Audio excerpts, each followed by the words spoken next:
সচিবালয়ে আছেন সহকর্মী শাহ ইমন। আমরা সরাসরি চলে যাচ্ছি তার কাছে। ইমন, সচিবালয়ে কর্মকর্তা কর্মচারীদের আজকের কর্মসূচির বিস্তারিত জানাবেন। সচিবালয়ের কর্মকর্তা কর্মচারীরা গত 2 দিন যাবৎ আন্দোলন করে আসছিল একটি আইন বাতিলের দাবিতে। এই অবস্থার মধ্যেই গতকাল রাতে কিন্তু এই আইনটি আইন মন্ত্রণালয় থেকে অলরেডি পাশ করে দেওয়া হয়েছে।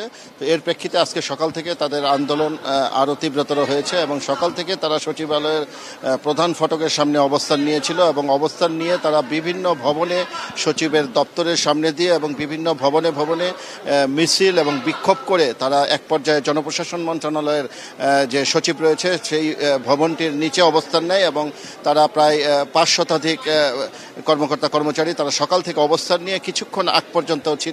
কিছুক্ষণ আগেই তাদের এই অবস্থান কর্মসূচি এখন ছড়িয়ে ছিটিয়ে রয়েছে। কারণ হচ্ছে যে তারা একটি আন্দোলন কর্মসূচি ঘোষণা করেছিল যে আজকে বিকাল 4টার মধ্যে যদি এই আইনটি বাতিল করা না হয়, অর্থাৎ তারা এইটিকে কালো আইন হিসাবে অভিহিত করছে এবং এই কালো আইন বাতিল না করা হলে তারা 4টার পরে বড় ধরনের একটি কর্মসূচি ঘোষণা করবে এবং সচিবালয় অচল করে দেওয়া হতে পারে, এই ধরনের হুমকিও তারা দিয়েছিল। কিন্তু এর প্রেক্ষিতে তারা জনপ্রশাসন সচিব এবং আইন উপদেষ্টার সাথে যোগাযোগ করে তাদের নেতৃবৃন্দরা।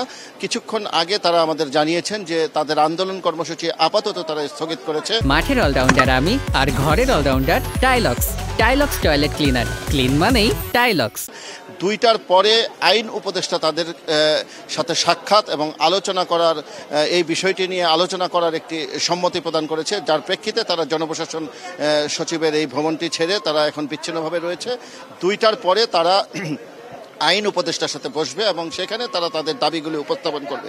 তাদের ভাষ্য হচ্ছে যে এই যে আইনটি করা হয়েছে, এতে করে কেউ যদি কোনো অপরাধ করে বা বিনা কারণে কাউকে যদি চাকরি থেকে বরখাস্ত করা হয়, সেই ক্ষেত্রে তারা যেন আত্মপক্ষ সমর্থন করার সুযোগ পায়, এই দাবিটি তারা জানাচ্ছে। এটি তারা আইন উপদেষ্টার কাছে তুলে ধরবে এবং এই বৈঠক শেষ হলে আমরা মূলত জানিয়ে দিতে পারবো যে আইন উপদেষ্টার সাথে তাদের আলোচনা কতটুকু ফলপ্রসূ হয়েছে বা পরবর্তীতে তারা কী কর্মসূচি নেবে।